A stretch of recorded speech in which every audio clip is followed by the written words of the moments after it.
नमस्कार और आप सभी को जय बिहार जय भोजपुरिया समाज। साथियों, हम लोगों ने अंग्रेजी सीखने की शुरुआत की थी और बड़ी ही अच्छी शुरुआत की थी, जिससे संबंधित मैंने आपको 2 वीडियोज ऑलरेडी इस आपके प्यारे से यूट्यूब चैनल पे अपलोड कर दी है और कुछ लोगों ने देखा होगा तो कुछ लोग आने वाले समय में जरूर देखेंगे। आज उसी का डे 3 चलने वाला है और आज की इस वीडियो में हम लोग जो है पढ़ने वाले हैं बहुत ही इंपॉर्टेंट चीज को, और जिसे हम लोग कहते हैं सेंटेंस। क्या कहते हैं बताएंगे जरा? सेंटेंस। इस सेंटेंस का मतलब तो आप सभी जानते ही होंगे, शुरू से लेके अभी तक कहीं ना कहीं आपने ये सुना जरूर होगा, सेंटेंस। ठीक है, तो ये सेंटेंस का हिंदी मतलब होता है वाक्य। क्या होता है? वाक्य। हम जो भी बोलते हैं, जो भी लिखते हैं, वो एक साथियों वाक्य ही होता है। वो क्या होता है बताएंगे जरा? एक वाक्य ही होता है, एक सेंटेंस ही होता है। तो इसलिए हमें अंग्रेजी सीखनी है तो हमें सेंटेंस बनाने भी आना चाहिए, सेंटेंस बोलने भी आनी चाहिए, और लिखे हुए सेंटेंस को हमें समझने भी आना चाहिए। सारा खेल इसी का है, किसका? तो सेंटेंस का। तो जैसा कि मैंने अभी कहा, सेंटेंस का मतलब होता है प्यारे साथियों, सेंटेंस का मतलब होता है वाक्य। ठीक है, क्या होता है? वाक्य। आपने पिछली वीडियो में पढ़ा होगा, देखा भी होगा कि कैसे साउंड से लेटर, फिर अल्फाबेट आना, फिर वर्ड आना, वर्ड से फिर आगे क्लॉज, और बीच में फ्रेजेस बनना, फिर सेंटेंस बनना। हम लोग क्लॉज फ्रेजेस की बात आगे करेंगे, लेकिन सबसे महत्वपूर्ण बात है सेंटेंस। अब देखिए, सेंटेंस होता क्या है तो बड़े आसान शब्दों में हम लोग प्यारे साथियों कह देते हैं। क्या? जरा ध्यान दीजिएगा। अ मीनिंगफुल अरेंजमेंट ऑफ, आप इसको अरेंजमेंट भी कह दें, या फिर इसको आप बोल सकते हैं ग्रुप ऑफ वर्ड्स। इसी को आप क्या बोलते हैं? तो आप इसी को एक सेंटेंस कहते हैं। ध्यान दीजिएगा, अ मीनिंगफुल अरेंजमेंट या ग्रुप ऑफ वर्ड्स को ही हम लोग क्या बोलते हैं प्यारे साथियों? तो सेंटेंस बोलते हैं। तो यहाँ पे 2-3 बातें धीरे धीरे सीखते चलना है, ठीक है? मीनिंगफुल का मतलब क्या होता है प्यारे साथियों? सार्थक, जिसका कोई ना कोई क्या हो, अर्थ हो। यहाँ ग्रुप का मतलब क्या है? समूह से है। अरेंजमेंट का मतलब क्या होती है? व्यवस्था। और प्यारे साथियों, वर्ड्स के मतलब क्या हो गए? शब्द। और ऑफ का मतलब तो जानते ही हैं, काके की। और यहाँ इंपॉर्टेंट है जानना, इज कॉल्ड। ये इसलिए मैं आपको बता रहा हूं ना कि ये आपको किसी भी डेफिनेशन में आएगा। इज कॉल्ड मतलब कहा जाता है। तो इससे आपने क्या सीखा? कि शब्दों का सार्थक समूह या शब्दों का सार्थक व्यवस्था क्या कहलाता है? एक वाक्य कहा जाता है, एक वाक्य कहलाता है। प्यारे दोस्तों, यहां आपने पढ़ा शब्दों का सार्थक समूह, यानी कि अपने पास मान लो कोई ये वर्ड है, कोई ये वर्ड है, कोई ये वर्ड है, कोई ये वर्ड है। हमको इसको इस तरीके से जोड़ना है, इसको ऐसे हमें अरेंज करना है कि सबको अरेंज करने के बाद में उसका एक सार्थक, उसका कोई एक अर्थ निकले। तो उसे हम क्या बोलेंगे? वर्ड बोलेंगे। जैसे उसे हम सेंटेंस बोलेंगे, माफ करेंगे। जैसे मान लेते हैं, देखिएगा बड़े ध्यान से, मैंने यहाँ पे कुछ वर्ड लिखा, जैसे हमने लिखा ही, ठीक है?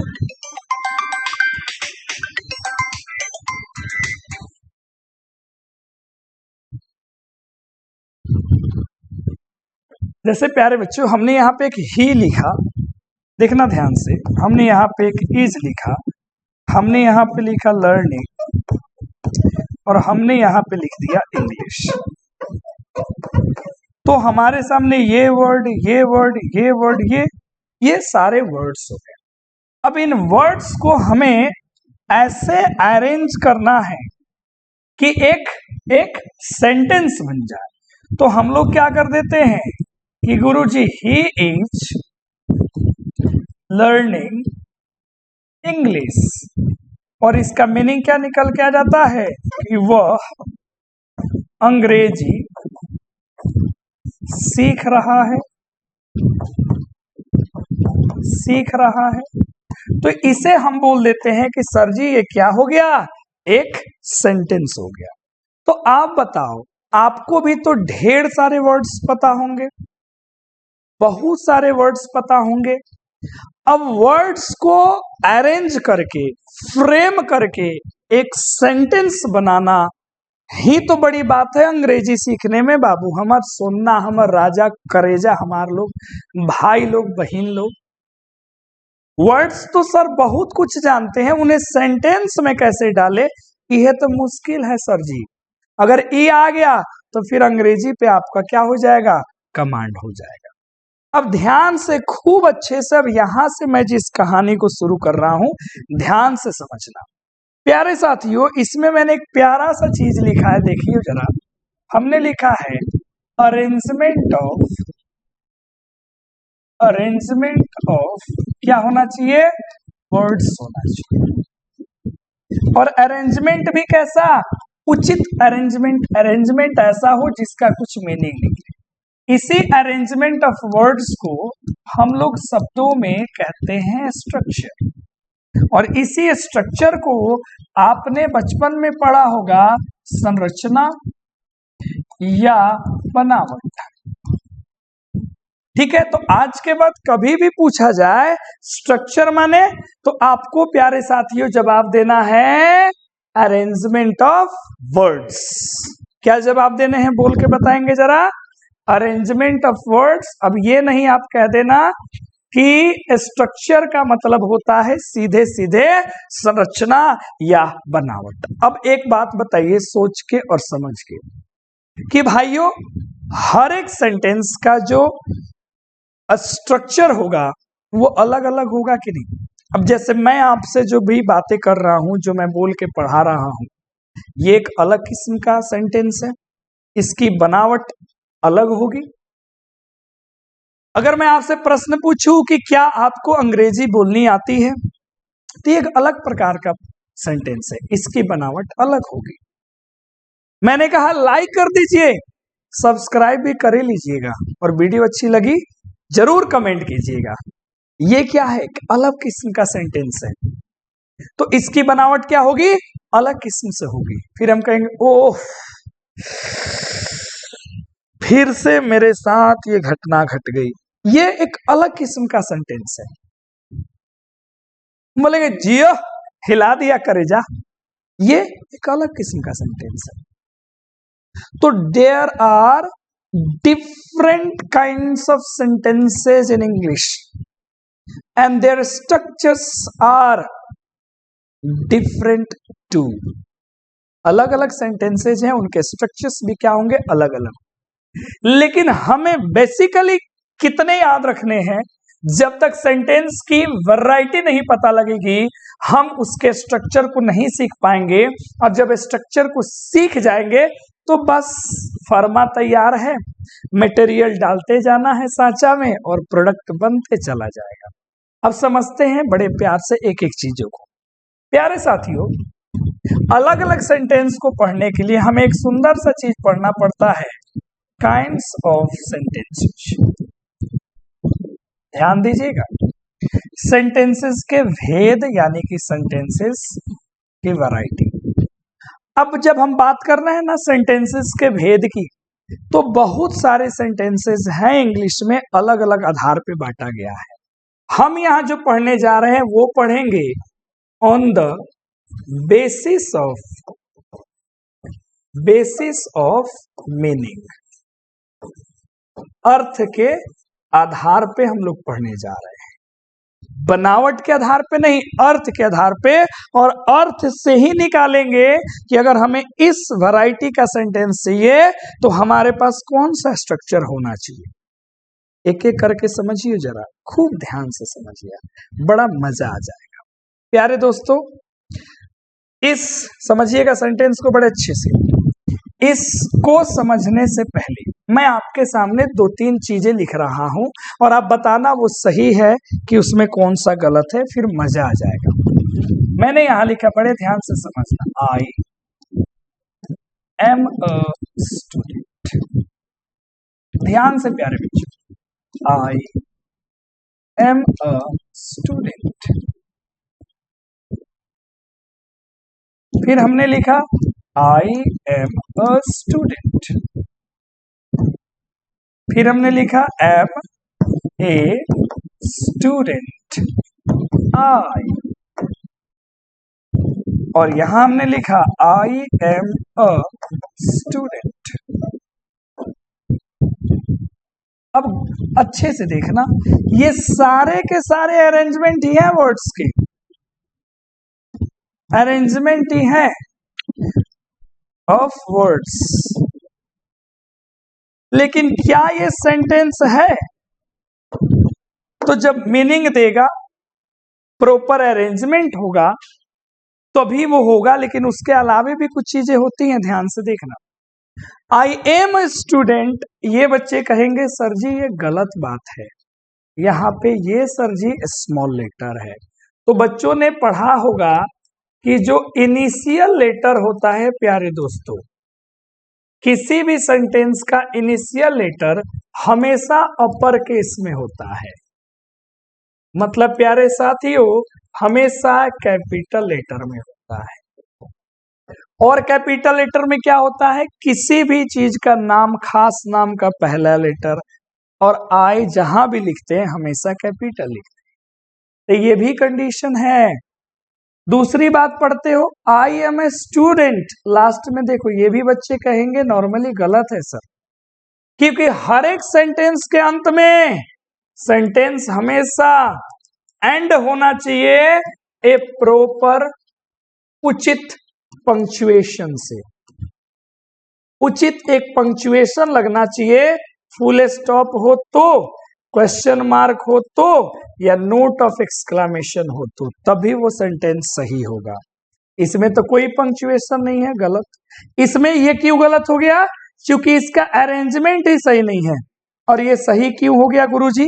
क्योंकि शुरू में कैपिटल है, अरेंजमेंट ठीक है, पंक्चुएशन भी अच्छा है। मतलब अरेंजमेंट के अलावे हमें सेंटेंस में इनिशियल लेटर भी देखना है और सेंटेंस का एंड भी देखना है। और नहीं तो देखो, स्पोकन इंग्लिश में मतलब जो हम कम्युनिकेशन में यूज करेंगे वहां तो स्मॉल लेटर, कैपिटल लेटर या पंक्चुएशन समझ में नहीं आता है, लेकिन अच्छे बच्चों की तरह हमें लिखना है तो सही लिखना है। तो केवल अरेंजमेंट ऑफ वर्ड से काम नहीं चलता है प्यारे दोस्तों, ये कंडीशंस भी लगेंगे तभी जाके एक सेंटेंस पूरा होगा। इसलिए मैंने ये पढ़ाने से पहले ये पढ़ा दिया आपको कि अब सावधान हो जाओ और ये सभी सेंटेंस में देखना। अब आ जाओ काइंड्स ऑफ सेंटेंस की प्यारे बच्चों बात करते हैं। तो बेसिकली ध्यान दीजिएगा, आज हम लोग 4 सेंटेंस जो है ना ही देखते हैं। एक जिसे प्यारे बच्चों आप कहते हैं असर्टिव, दूसरे को बच्चे कहते हैं इंटेरोगेटिव,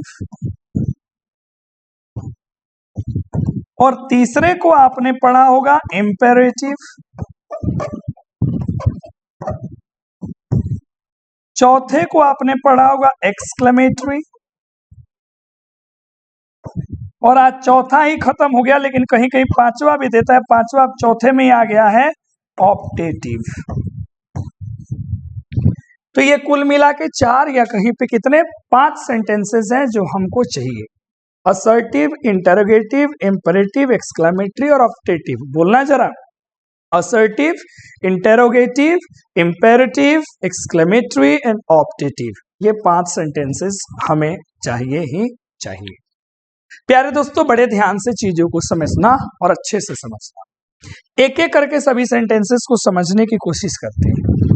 सबसे पहले अगर हम बात करते हैं प्यारे दोस्तों असर्टिव का, असर्टिव को ही प्यारे दोस्तों हम लोग डिक्लेरेटिव भी कहते हैं, और इसी को कहीं कहीं केवल और केवल स्टेटमेंट ही बोला जाता है।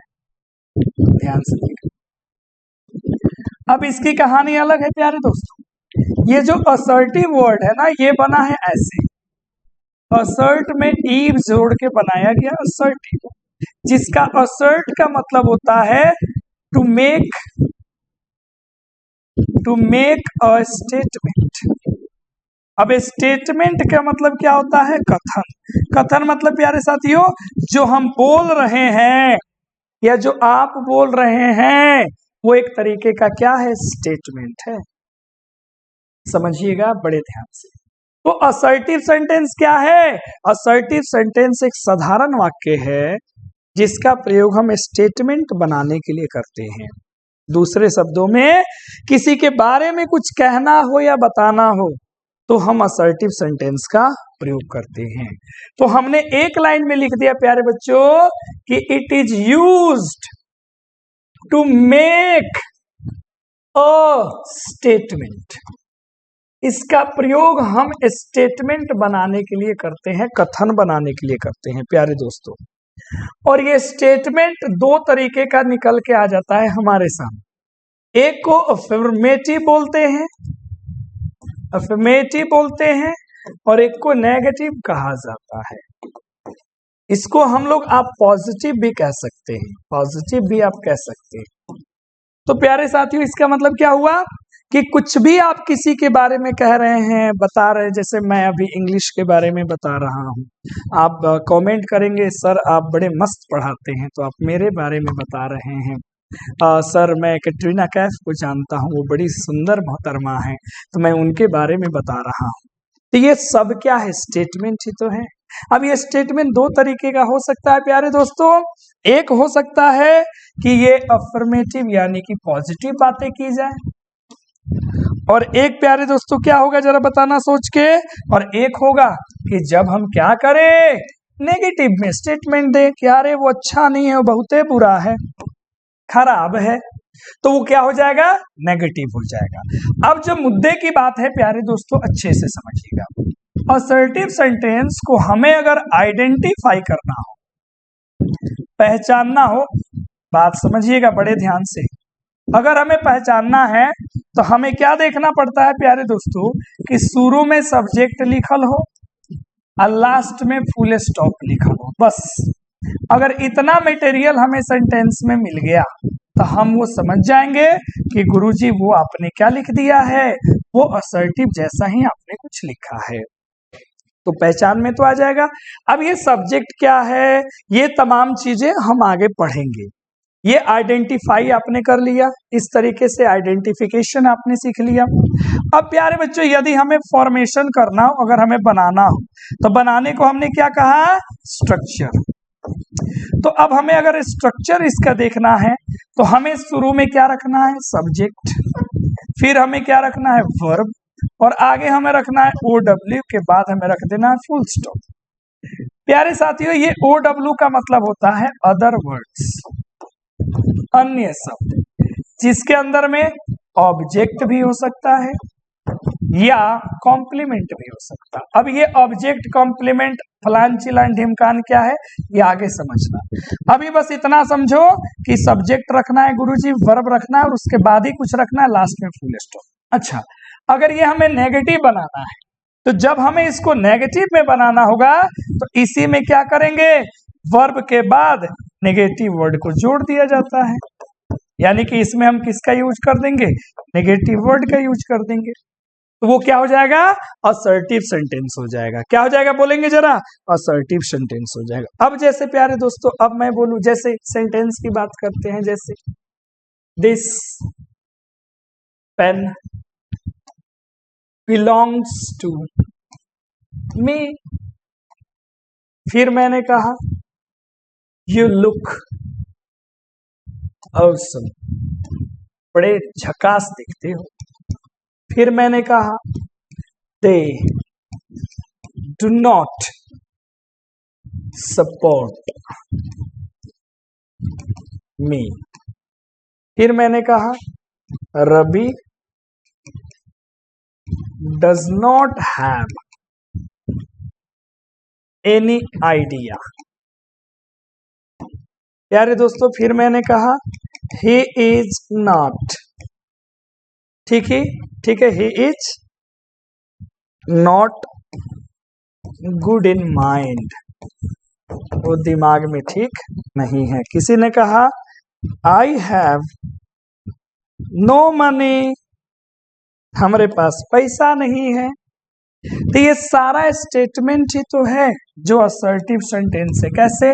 सब्जेक्ट आया गुरुजी, फुल स्टॉप, सब्जेक्ट आया गुरुजी, फुल स्टॉप, सब्जेक्ट गुरुजी, फुल स्टॉप, रवि सब्जेक्ट गुरुजी, यहाँ full stop, he subject Guruji, full stop, I subject Guruji, full stop. अब इसी में क्या है, ये नोट लगा, ये नोट लगा, ये नोट लगा, नो लगा, तो ये सारे के सारे क्या हो जाएंगे, नेगेटिव वाले, और ये सारे के सारे क्या हो जाएंगे, अफर्मेटिव वाले। ये हो गया असर्टिव सेंटेंस। प्यारे बच्चों, जो सबसे इंपॉर्टेंट बात है वो अब याद रखिएगा कि असर्टिव सेंटेंस जो है, जो भी हम आंसर लिखते हैं ना, या आंसर किसी को देते हैं, तो हमेशा असर्टिव सेंटेंस ही होता है, याद रखना। यानी कि आंसर लिखना है, लिखने के लिए प्रायः इसी सेंटेंस का यूज करते हैं। सेंटेंस का क्या करते हैं, यूज करते हैं। ध्यान से समझ जाओ। क्यों? क्योंकि बाबू हमार जब क्वेश्चन आंसर लिखना आप सीखेंगे तो वहां ये जरूरी आने वाला है। तो इसलिए हमें याद होना चाहिए, आंसर लिखना है तो हमें इस फॉर्मेट में लिखना है, सब्जेक्ट वर्ब अदर वर्ड और फुल स्टॉप में। तो ये हो गया असर्टिव सेंटेंस का इलाज। अब असर्टिव के पास प्यारे बच्चों अपने पास आता है बड़ी प्यारा सा सेंटेंस, जिसे हम कहते हैं इंटेरोगेटिव सेंटेंस। ध्यान दीजिएगा सभी बच्चे और पढ़ लीजिए, जीवन भर आनंद आने वाला है और जीवन भर ये काम आने वाला है, क्योंकि बिना सेंटेंस का थोड़े कुछ होने वाला है, नहीं ना। चलो ध्यान से देखो, आंसर देना सीख गए कि सर असर्टिव होगा तो आंसर करेंगे, मजा आ गया। लेकिन आंसर किसका करोगे, क्वेश्चन का ना। तो क्वेश्चन के लिए तुम्हारे पास क्या होना चाहिए, इंटरोगेटिव सेंटेंस होना चाहिए। अब प्यारे बच्चों, इंटरोगेटिव सेंटेंस में एक ही लाइन आपको लिख लेना है, क्या जान लेना है कि इसका प्रयोग it is used to ask या अराइज अ क्वेश्चन। इसका प्रयोग हम कहाँ करते हैं, क्वेश्चन करने में, यानी कि प्रश्न करने। बात को याद रखिएगा, है ना प्यारे दोस्तों। अब इसी की तरह हम जानते हैं कि गुरुजी अगर हमें आइडेंटिफाई करना हो ना, आइडेंटिफाई करना हो गुरुजी कि कौन सेंटेंस इंटरोगेटिव है, तो प्यारे बच्चों कोई लोड नहीं लेना है, सीधे सेंटेंस के लास्ट में पहुंचना है और देख लेना है कि यदि सेंटेंस के लास्ट में ये वाली साइन हमें दिख गई तो वो हमारे साथ जनरली क्या हो जाएगा, इंटरोगेटिव सेंटेंस। और इसको क्या बोलते हो अपनी भाषा में, क्वेश्चन मार्क या फिर नोट ऑफ इंटरोगेशन बोलते हो। अब प्यारे बच्चों अगली बात आती है कि हाँ गुरुजी अब इसका स्ट्रक्चर क्या होगा, इसका स्ट्रक्चर क्या होगा। तो अब स्ट्रक्चर जानने के लिए थोड़ा सा प्यारे बच्चों मेहनत करना होगा। देखो, अगर हम क्वेश्चन की बात करें तो क्वेश्चन तो बहुत तरीके का होता है, लेकिन हमारे लाइफ में ज्यादा से ज्यादा हम लोग दो टाइप के क्वेश्चन का यूज करते हैं। जैसे मैंने कहा, क्या आप मुझे देख रहे हैं, आप यस या फिर नो टाइप करेंगे। मैं कहूंगा कि आप मुझे क्यों देख रहे हैं, तो आप नीचे कुछ ना कुछ लिखोगे कि sir I need this lecture, sir I need this video, I need this concept, sir I like you. तो दो क्वेश्चन हुआ ना, एक क्वेश्चन का रिस्पॉन्ड आपने यस या नो में करा, और एक क्वेश्चन का रिस्पॉन्ड आपने किस में करा, कुछ कह करके। तो ये दो वैरायटी हो गए जो बेसिक्स हमें चाहिए। इसके अलावा और भी क्वेश्चन, जैसे क्वेश्चन टैग्स होते हैं, रिटोरिकल क्वेश्चंस होते हैं, तो वहां हमें नहीं जाना, पहले इधर आना है। तो हमें यहां से पता लगा कि आए गुरुजी, जैसे ही क्वेश्चन की बात आपने की गुरुजी, यानी कि इंटरोगेटिव सेंटेंस की बात जैसे ही आपने किया गुरुजी, क्वेश्चन की बात किया, तो मेरे सामने दो बातें आ गई। एक गुरुजी ऐसे क्वेश्चन हुए, ऐसे क्वेश्चन हुए गुरुजी, ऐसे हमारे सामने गुरुजी क्वेश्चन हुए गुरुजी, जिनका आंसर गुरुजी हम किस में दे रहे हैं, यस या नो में दे रहे हैं। और कुछ ऐसे क्वेश्चन हुए गुरुजी, है ना, ऐसे कुछ हमारे सामने गुरुजी क्वेश्चंस हुए, जिनका आंसर जो है गुरुजी हम यस या नो में नहीं दे रहे हैं, हमें कुछ कहना पड़ रहा है, कुछ बताना पड़ रहा है गुरुजी। ये दो वैरायटी हो गए, है ना, ऐसे क्वेश्चंस जिनका आंसर यस या नो, और ऐसे क्वेश्चंस जिनका आंसर यस या नो में नहीं देंगे। तो इस प्रकार के क्वेश्चन को प्यारे दोस्तों आप क्या बुलाते हो, इनको आप बोलते हो close ended question, close ended question. और इनको प्यारे बच्चों आप क्या बुलाते हो, ओपन एंडेड क्वेश्चन।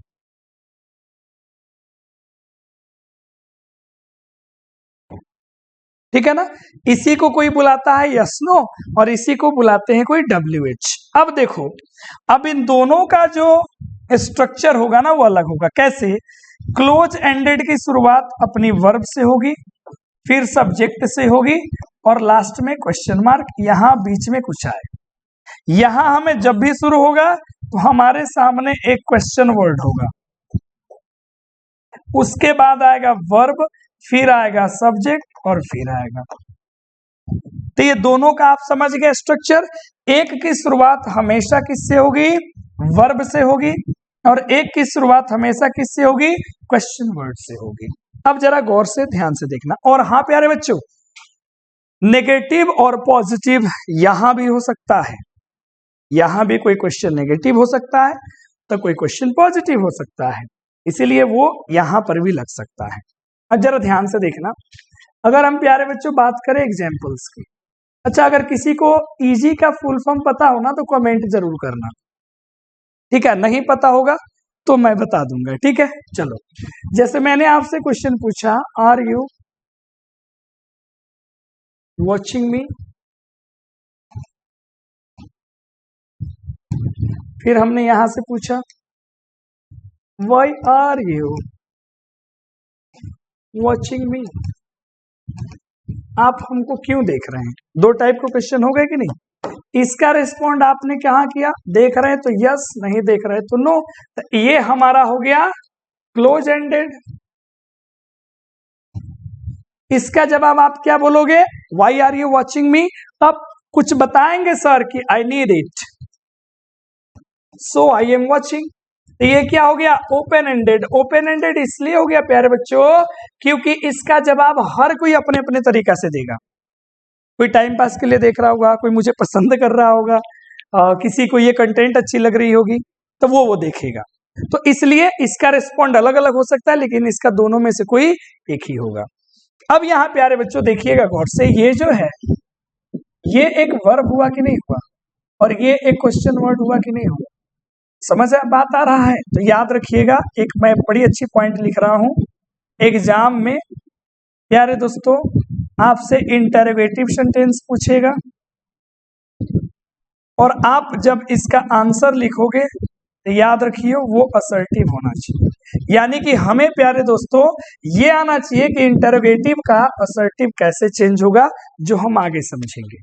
अब देखो, क्वेश्चन का बड़ा आनंद है, जिस बच्चे का क्वेश्चन करने का तरीका पता हो गया और उन क्वेश्चंस का यदि उसको आंसर करने का तरीका पता हो गया। जीवन में यही तो होता है, कोई आपसे क्वेश्चन पूछता है तो आप उसको जवाब देते हो, आप किसी और से क्वेश्चन पूछते हो तो वो आपको जवाब देता है। ये दो ही सेंटेंस हमारे 90% काम कर देते हैं, और यही हमें नहीं आता है। मान लो आप किसी विदेशी व्यक्ति से भेंट हो गए, तो आप उससे बोलोगे ना एक्सक्यूज मी, तो वो आपको टोकेंगे यस या व्हाट। अब आप जवाब उनसे फिर क्वेश्चन करेंगे कि may I talk to you for 5 minutes only, because I am the students of learning English. If you don't mind. सामने से वो क्या रिस्पॉन्ड करेंगे? Yes, of course, go ahead. अब आप जवाब के रूप में कुछ तो कहेंगे नहीं, आप तो सवाल करेंगे। तो आप क्या सवाल करेंगे प्यारे दोस्तों? Okay, what's your name? सामने से जवाब आएगा माय नेम इज एलेक्स। वो भी आपसे सवाल करेंगे व्हाट्स योर, या समझ गए? तो आप जवाब देंगे सोनू। फिर आपका क्वेश्चन होगा वेयर आर यू फ्रॉम? उधर से जवाब आएगा I am from Britain, great Britain, कुछ भी जवाब। फिर आप सवाल अलग अलग सवाल पूछना आप शुरू करेंगे, जैसे when have you come in India? How many tourist places have you visited till now?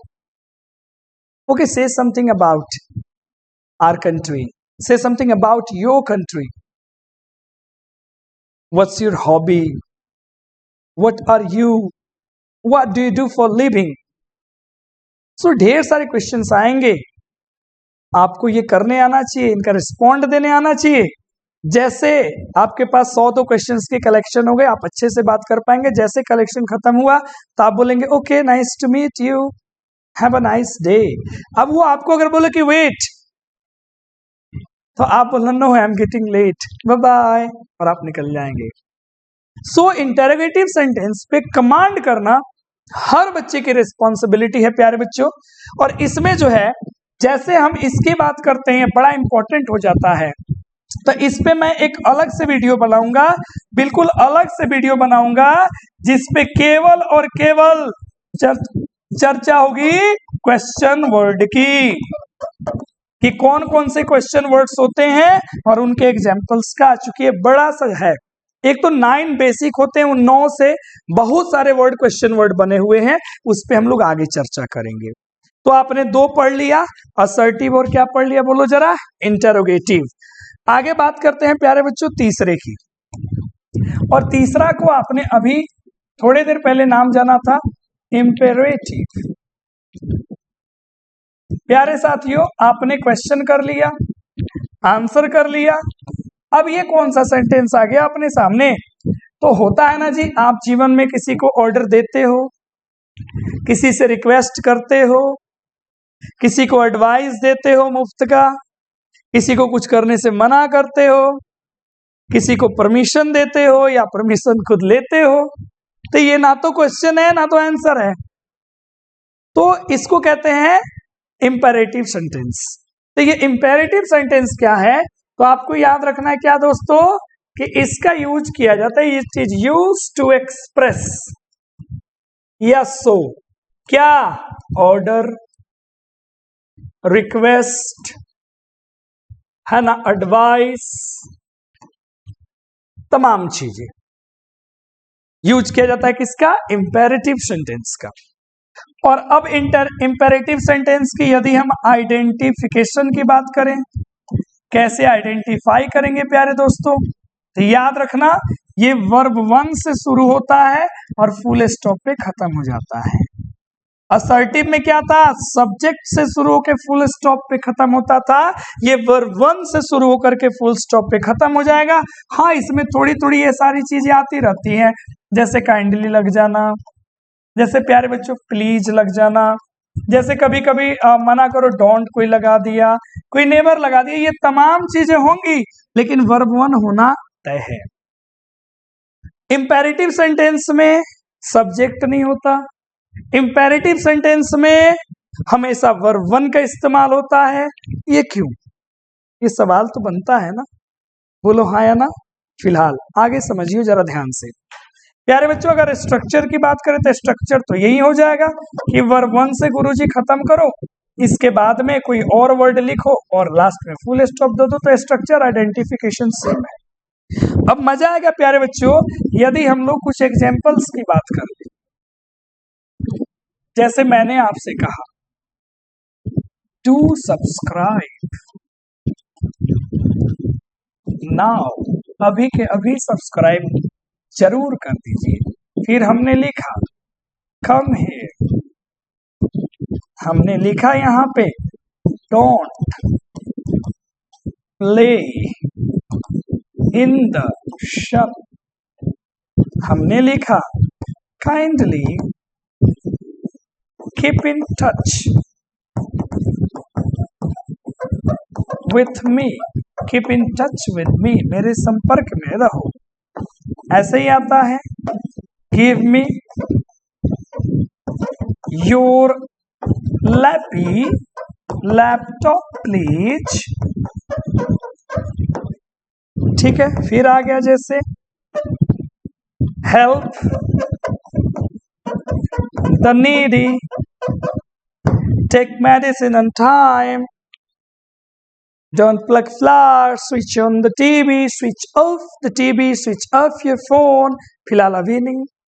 तो ये सारे के सारे इंपेरेटिव सेंटेंसेस है। सभी में देखो किसी में सब्जेक्ट नहीं है, सब में वर्ब वन लगा है प्यारे दोस्तों।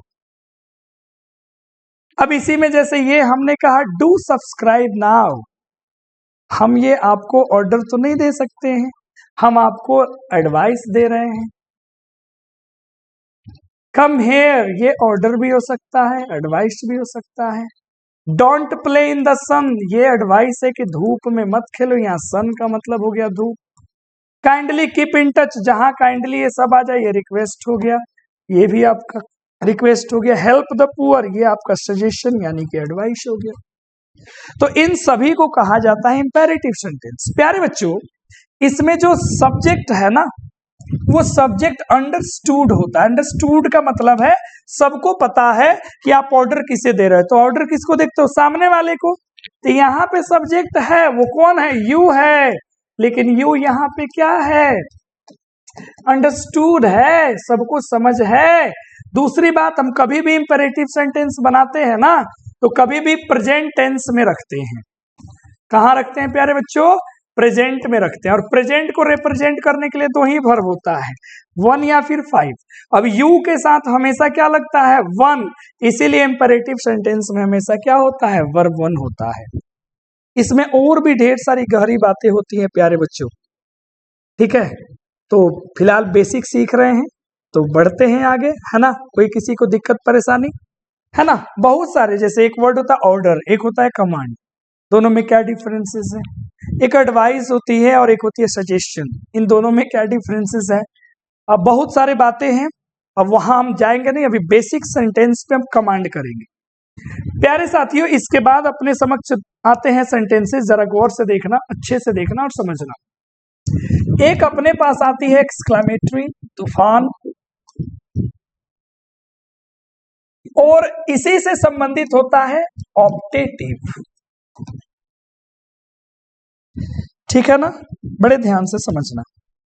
अब इसमें क्या है प्यारे दोस्तों, ये दोनों जो है किस चीज को बताते हैं, देखो, ये भी हमारी फीलिंग्स को बताते हैं, वो भी हमारी फीलिंग्स को बताते हैं, समझना। ये किसको बताते हैं प्यारे बच्चों, इट एक्सप्रेसेस,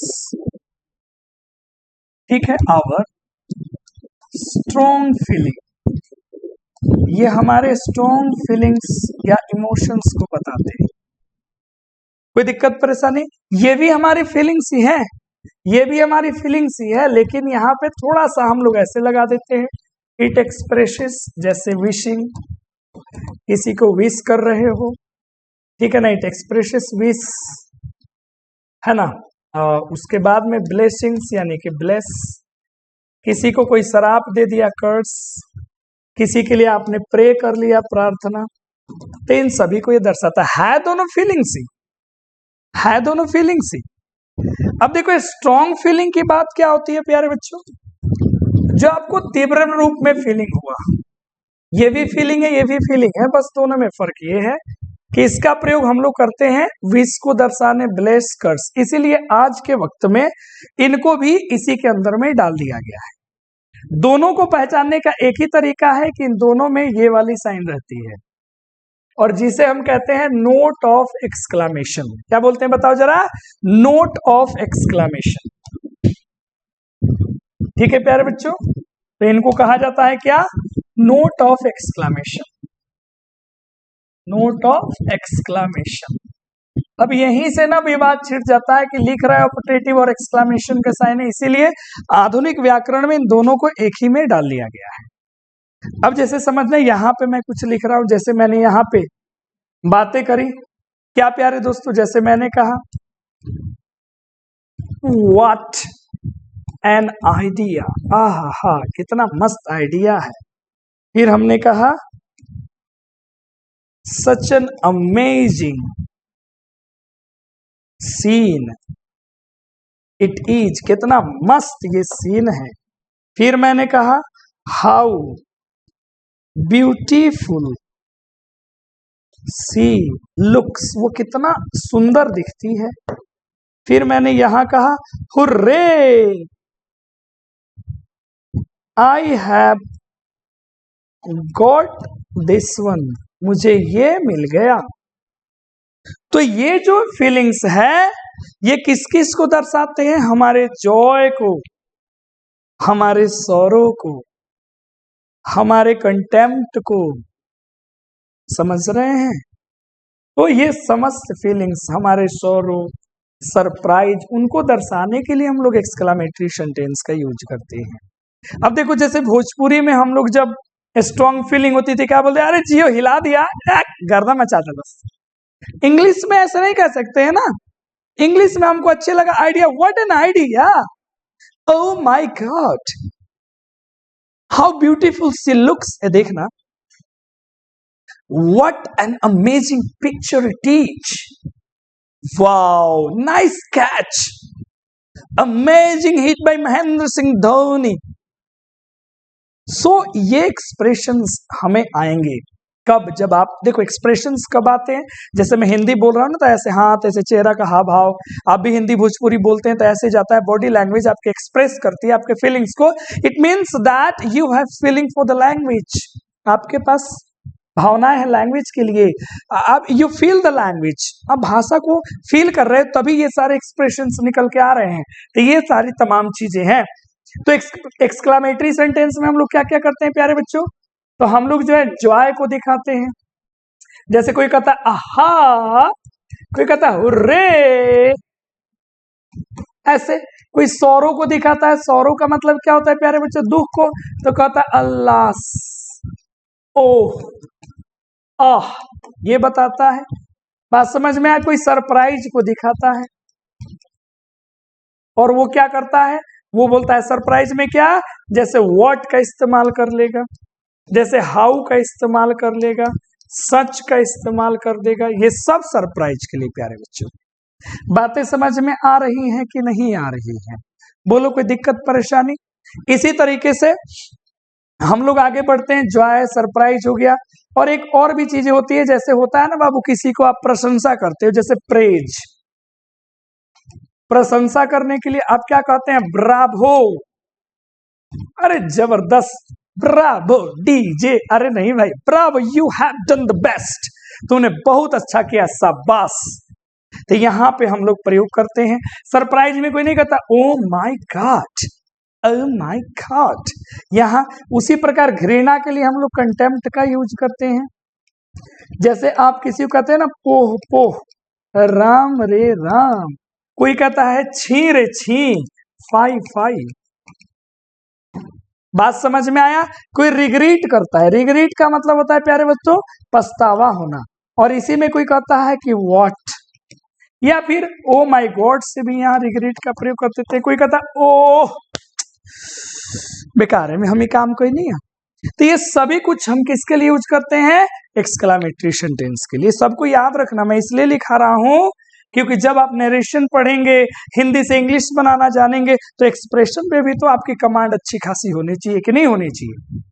अब प्यारे बच्चों इंपेरेटिव एक्सक्लेमेटरी के बाद आता है ऑप्टेटिव सेंटेंस। याद रखना ये मे से संबंधित होते हैं, क्या, तो इट इज रिलेटेड टू मे, ये मे से बनते हैं, है ना। जैसे आपने किसी को बोल दिया मे गॉड मर्सी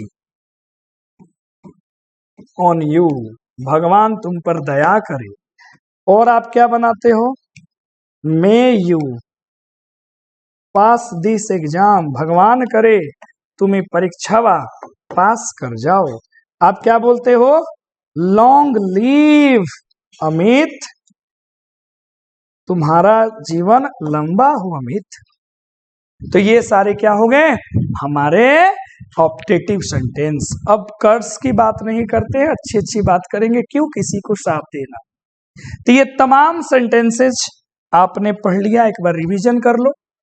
हमने आपको क्या समझाया कि एक सेंटेंस क्या होता है, सेंटेंस क्या होता है, अरेंजमेंट कैसे होता है, कितने तरीके के सेंटेंसेस होते हैं, मीनिंग के बेस पे एक सेंटेंस को सही होने के लिए क्या चाहिए, असर्टिव क्या होता है, पहचान सब्जेक्ट फुल स्टॉप से खत्म।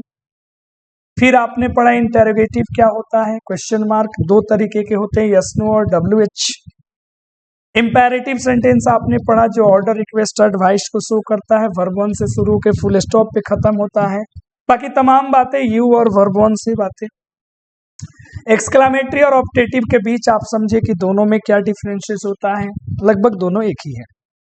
तो इस तरीके से प्यारे बच्चों आप सेंटेंस पे कमांड कर लीजिए। अब क्या होता है कि हम लोग यहाँ पे कुछ सेंटेंसेस मैं यहाँ पे लिखता हूँ, ठीक है, जैसे मैंने लिखा कुछ सेंटेंसेस मैं लिख रहा हूँ, देख रहे हैं, पहचानने में आपको कुछ समझ में आ रहा है कि नहीं आ रहा है, ठीक है जी।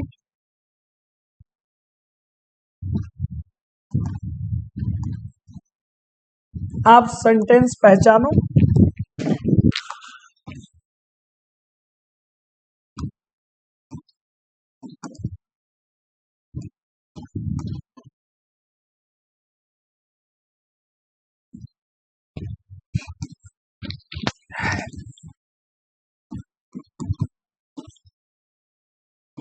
राम सिया राम सिया राम, जय जय राम, राम सिया राम सिया राम, जय जय।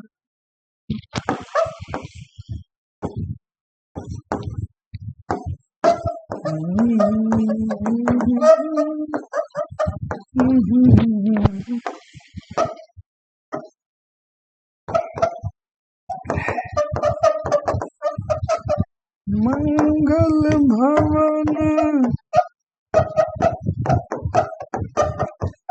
मंगल हरि, ओ बहु दशरथ अचर बिहारी, राम सिया राम। देख लो, ये कुछ एग्जाम्पल्स हो गए। अब आप इसको बता दो क्या है। सब्जेक्ट से शुरू हुआ, फुल स्टॉप पे खत्म, ये हो गया असर्टिव। ये देख लो, WH से शुरू खत्म, क्वेश्चन मार्क, ये हो गया इंटेरोगेटिव। ये वर्ब वन से शुरू हो गया, ये हो गया इंपेरेटिव। ये में से शुरू होकर नोट ऑफ एक्सक्लामेशन पे, ये हो गया ऑप्टेटिव। ये कैन से शुरू हुआ है, वर्ब से क्वेश्चन मार्क पे खत्म, ये हो गया इंटेरोगेटिव। ये वर्ड से कुछ भी शुरू हुआ, नोट ऑफ एक्सक्लामेशन हो गया, ये हो गया एक्सक्लामेटरी। और I don't know what he said, what देख के टेंशन मत लेना, यहाँ फुल स्टॉप है, शुरू में सब्जेक्ट है, ये है असर्टिव। व्हाट डिड ही से, क्वेश्चन मार्क हो गया, और यहाँ पे क्या हो गया इंटेरोगेटिव। बस चुटकी बजाओ और आंसर कर दो।